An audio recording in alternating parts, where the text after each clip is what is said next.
les chouks, je suis très contente de vous retrouver dans une nouvelle vidéo qui sera un peu une rétrospective de l'année 2018 puisque ça y est, elle touche à sa fin. Dans quelques jours, nous serons en 2019, donc l'heure est au bilan. J'ai comptabilisé cette année 70 livres lus, donc je suis plutôt satisfaite de ce bilan puisque je m'étais fixé un objectif de 60 livres, donc largement dépassé. Et du coup, je me fixe pour l'année prochaine l'objectif d'atteindre 75 livres. Je pense que c'est un bon challenge, ça me fait 5 livres de plus que cette année. Donc voilà. Dans cette vidéo, je vais donc vous présenter mes 15 meilleures lectures de l'année. Alors ça ne sera pas dans l'ordre, je vais vous les présenter comme ça, dans l'ordre en fait dans lesquels je les ai lus.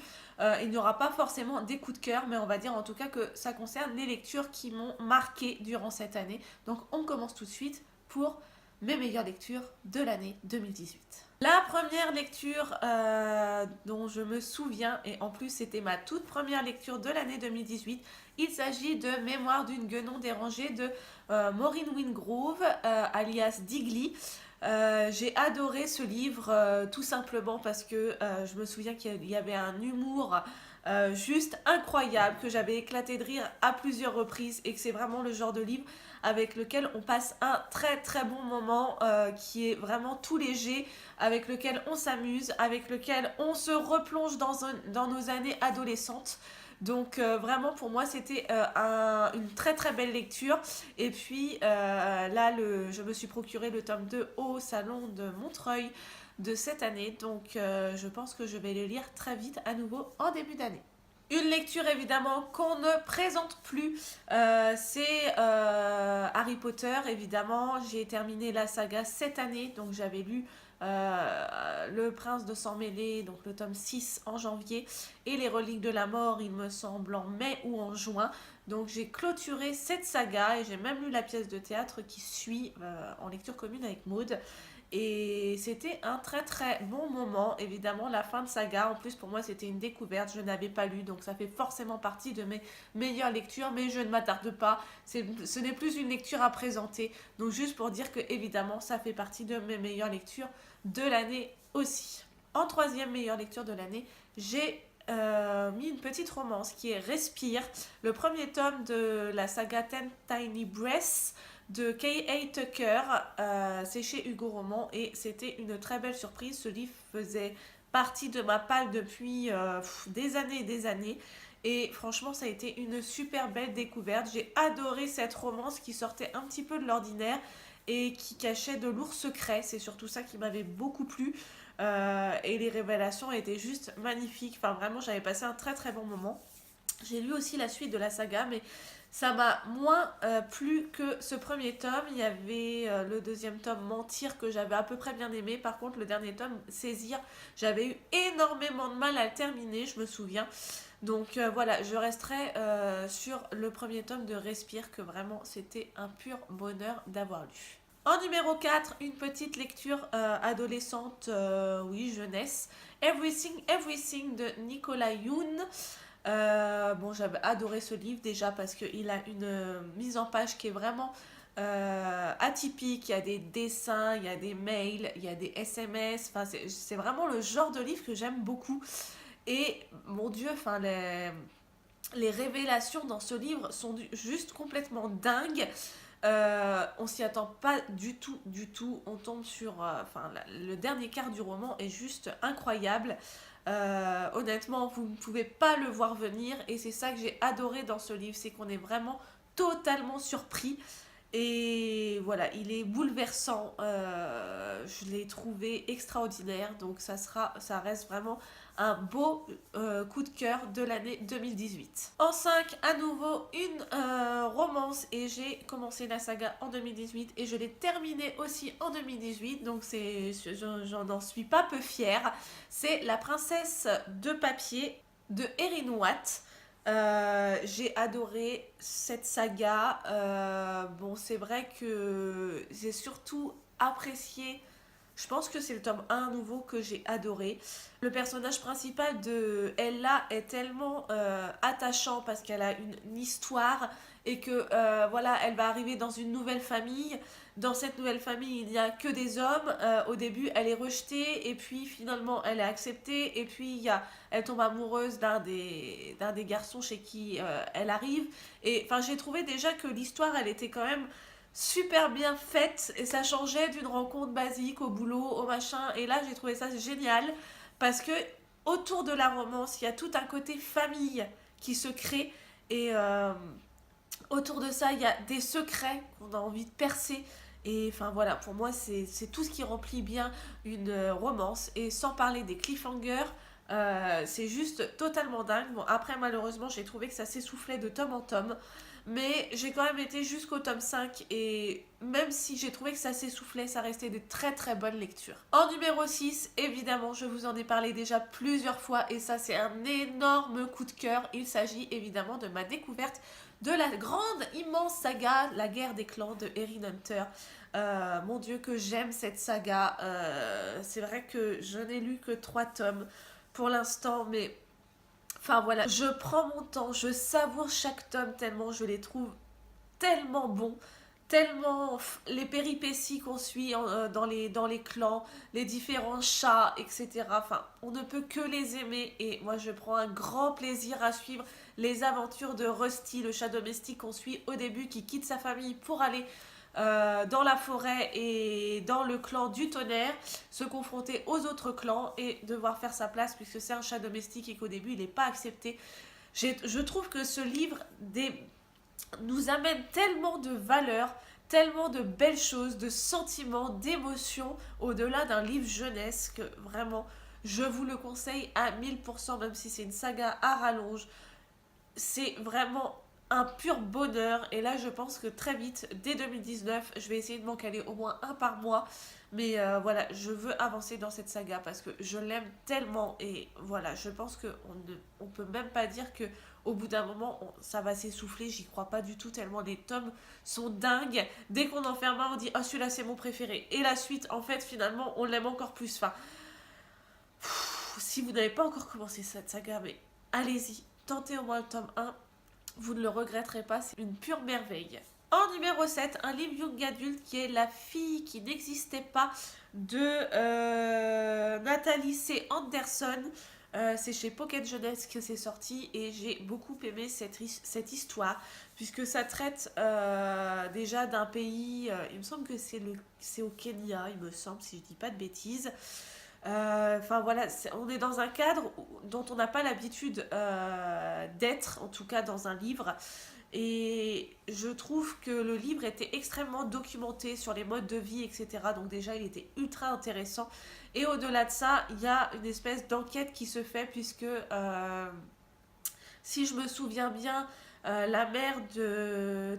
Je crois que c'est Tina, le personnage principal, meurt et enfin meurt est assassinée et en fait voilà il va y avoir toute une enquête pour savoir qui a assassiné sa mère et voilà il y a tout le contraste blanc noir riche pauvre enfin voilà c'est à nouveau un livre qui a beaucoup de valeur et j'ai trouvé qu'il était vraiment extrêmement bien et y compris au niveau de l'amitié des différences, de la tolérance. Enfin, vraiment, c'était un très très joli livre et je l'ai beaucoup apprécié. À nouveau, une romance qu'on ne présente plus, que vous avez vu passer 1000 fois, qui a été aimée au moins 1000 fois et qui est Viens on s'aime de Morgane Moncomble, publié chez Hugo Roman. Et j'ai aussi beaucoup aimé cette histoire. Au-delà d'une histoire d'amitié qui va se transformer en amour, je l'ai beaucoup aimé parce que, à nouveau, on a beaucoup d'humour. On a des personnages atypiques dont on se souvient. Hein, là, je me souviens parfaitement des noms des personnages, chose qui n'est pas toujours le cas quand c'est des romances auxquelles je n'accroche pas plus que ça. Et c'est une histoire hyper touchante et il se passe aussi des choses qui sont pas très drôles dans ce livre. Et c'est ça aussi que j'ai apprécié, c'est qu'on n'est pas uniquement dans le monde des bisounours où tout est beau, tout se passe bien. Il se passe aussi des drames et c'est aussi ça qui a fait que cette lecture a été très bonne.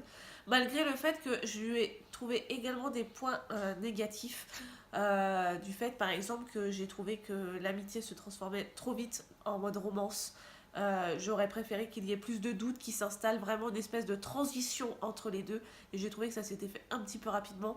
Mais sinon, à part ça, c'était vraiment le seul défaut que j'avais trouvé. Et du coup, j'ai aussi Aime-moi, je te fuis dans ma palle. Et je pense que je vais le lire très très vite. Surtout que Zoé et Jason étaient deux personnages que j'aimais énormément. Donc il me tarde. Première lecture sur ma liseuse. Il s'agit du premier tome des Blood of Silence de Amélie et Marie Rage, que j'ai énormément aimé et qui est sur l'univers des bikers. Et mon Dieu, mais j'ai adoré. Je n'ai toujours pas lu le tome 2. La raison est qu'il fait quasiment 800 pages. Il est énorme. J'ai peur de commencer et de mettre très longtemps à le lire. Mais en tout cas, j'ai quand même hâte d'y être parce que j'ai tellement aimé ce tome où l'univers, on est vraiment plongé dans l'univers et on n'est pas dans un univers cliché. C'est-à-dire qu'on n'est pas dans une famille de gros durs, etc. Comme voilà, on peut avoir des préjugés là-dessus. On est au contraire dans une grande famille des Blood of Silence, le gang des Blood of Silence, où ils sont liés comme des frères. Et ils feraient tout l'un pour l'autre. Et le premier tome est axé sur Creed et Hurricane. Et ils vont tomber amoureux de la même fille. Et comme ils sont frères, enfin voilà, il y a plein de problématiques qui vont se mettre en route. Et j'ai adoré, pareil, un cliffhanger à la fin juste dingue. Donc j'ai hâte de retourner dedans. Et il me tarde à nouveau de découvrir le prochain personnage sur lequel est axé le tome. Mais vraiment, si vous avez une liseuse et si vous aimez les romances, je pense que vous devriez vous lancer dans cette saga. Un roman historique qui est Belle Époque de Elisabeth Ross, publié dans la collection R, que j'ai adoré, que j'ai lu cet été, et ça a été un énorme coup de cœur à tel point que derrière je me suis tapé une panne de lecture qui était assez dingue. On est en fait sur une reprise, enfin j'aime pas trop le mot reprise, réécriture on va dire, réécriture d'une nouvelle de Émile Zola. On est plongé dans le 19e siècle, à l'époque de l'exposition universelle, là où la tour Eiffel fut construite. Et on va suivre en fait le personnage principal, je ne me souviens plus de son prénom, mais en tout cas cette jeune fille va suivre sa Bretagne natale parce elle ne veut pas se marier avec l'homme qu'on a choisi pour elle, donc elle va se retrouver à Paris sans un sou et elle va tomber sur une petite annonce qui est un petit peu louche. Et en fait, quand elle va se rendre dans l'agence concernée, elle va s'apercevoir que on lui propose un travail de repoussoir, ce qui veut dire que, en gros, elle va être louée par une famille riche. Et en fait, elle va jouer un rôle où elle n'est pas jolie. Et du coup, quand on la met à côté d'une fille riche, la fille riche va paraître 1000 fois plus belle parce qu'elle sera à côté d'un laidron, quoi. Grosso modo, c'est ça. Et oui, il est très très dur ce livre parce que voilà, on se dit quand même c'est ignoble de faire ça. Et en fait, au-delà de ça, elle va se lier d'amitié avec sa cliente et dans le dos de sa mère en fait. Et on va suivre un peu leurs aventures et ce qu'elles vont devenir parce qu'au bout d'un moment, ça va se savoir et voilà, ça va être la catastrophe. Et vraiment, ça a été une excellente lecture. J'ai adoré ce contexte historique, j'ai adoré cette histoire.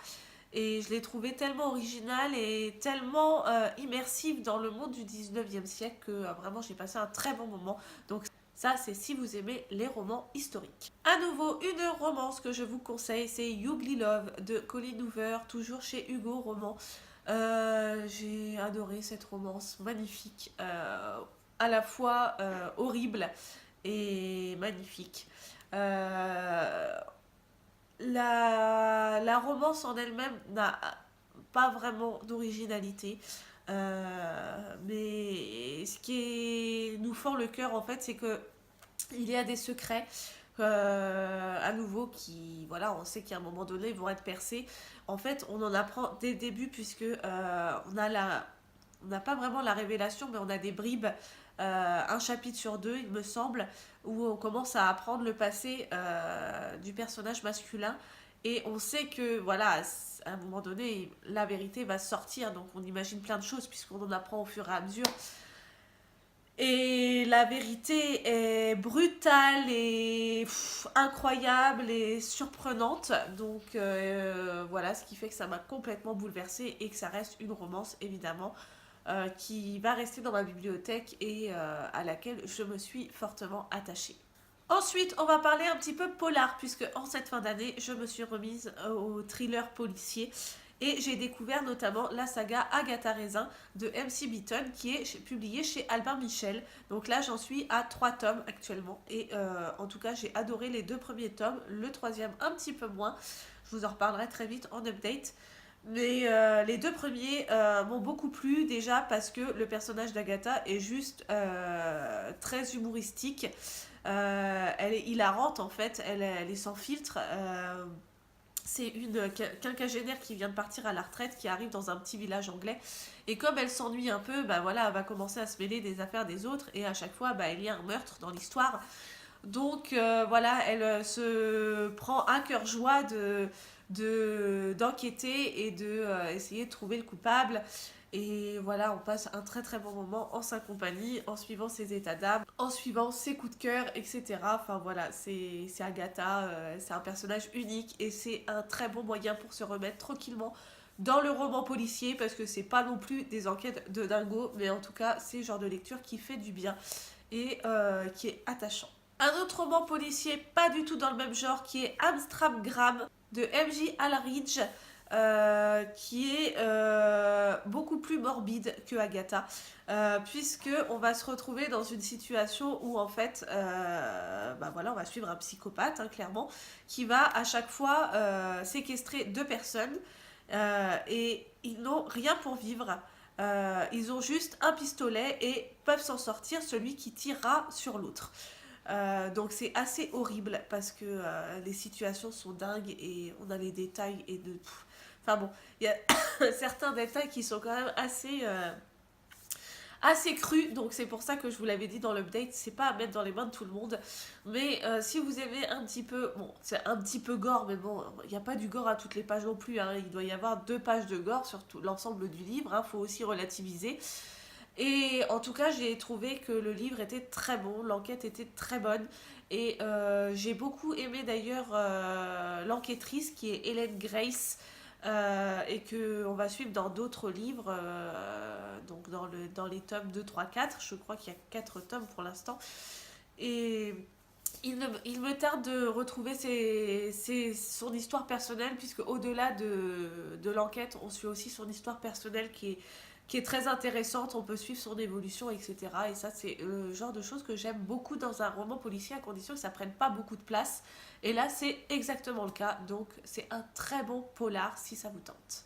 14, un roman dont je vous ai à nouveau beaucoup parlé, mais qui fait franchement partie de mes meilleures lectures de l'année. C'est L'amour entre 2 rives de Marie Dienzer. Ce livre, c'est une romance, c'est un contemporain, c'est une histoire d'amour, c'est aussi le livre qui va vous arracher vos tripes, qui va vous faire pleurer, et plusieurs fois. Il est juste incroyable, c'est un sacré pavé quand même, mais qui se lit super bien, vous ne vous ennuierez pas pendant une seule page, et ça mêle un petit peu le côté surnaturel à la romance, mais sans non plus partir dans tous les sens et être complètement improbable. On garde quand même les pieds sur terre et on va de révélation en révélation. C'est pas du tout le livre dont vous savez comment il va se terminer. Je peux vous dire que je me suis trituré les méninges plusieurs fois pour me dire comment il va se finir. Vous êtes incapable de savoir, et quand vous savez, mon Dieu, je peux vous dire que vous finissez en tout cas le cœur très gros. Enfin voilà, pour moi c'est un pur coup de cœur, c'est peut-être une des meilleures lectures, enfin c'est pas peut-être, c'est sûr, c'est une de mes meilleures lectures de l'année. Et je trouve que c'est une auteure qui mérite de se faire connaître. Donc si vous ne connaissez pas, n'hésitez plus et allez vous procurer ce livre qui est une vraie pépite d'or. Et enfin, je termine par ma dernière meilleure lecture de l'année dont je vous ai parlé il y a pas longtemps du tout. C'est évidemment La vérité sur l'affaire Harry Kéber de Joël Dicker.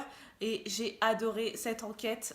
Évidemment, je vais pas vous en reparler, je vous en ai parlé dans la dernière vidéo, je vais pas me répéter. Mais c'est un pur chef-d'œuvre ce livre. Pourtant, j'ai pas l'habitude de dire ça des romans policiers. Mais oui, il vous fait passer par toutes les émotions. En fait, c'est un peu l'amour entre deux rives, mais dans un autre genre. Et mon Dieu, c'est pareil, ça fait partie de mes meilleures lectures de l'année. J'ai adoré ce livre, cette enquête, la façon dont l'auteur peut nous manipuler, nous faire penser certaines choses et que finalement je me dis qu'on a quand même un sacré talent quand on peut nous faire croire des choses pendant 800 pages et qu'au final tout se joue dans les 50 dernières pages et que en fait on se rend compte qu'on n'avait rien compris au film et c'était une pure merveille. Surprenant, bluffant, surtout lisez-le. Je sais que la série est passée, je sais que elle est sortie aussi en DVD. Mais si vous n'avez pas encore vu ni lu, je vous conseille absolument de lire le livre avant de voir la série parce que moi c'est ce que j'ai fait, j'ai lu et j'ai vu. Et même si j'ai trouvé la série très très bien, honnêtement, c'est pas le même bonheur que découvrir en lisant. Donc je vous conseille vraiment de commencer par le livre et de finir par la série.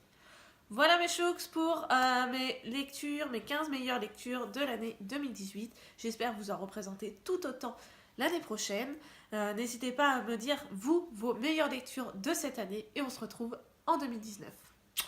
Salut mes chouks!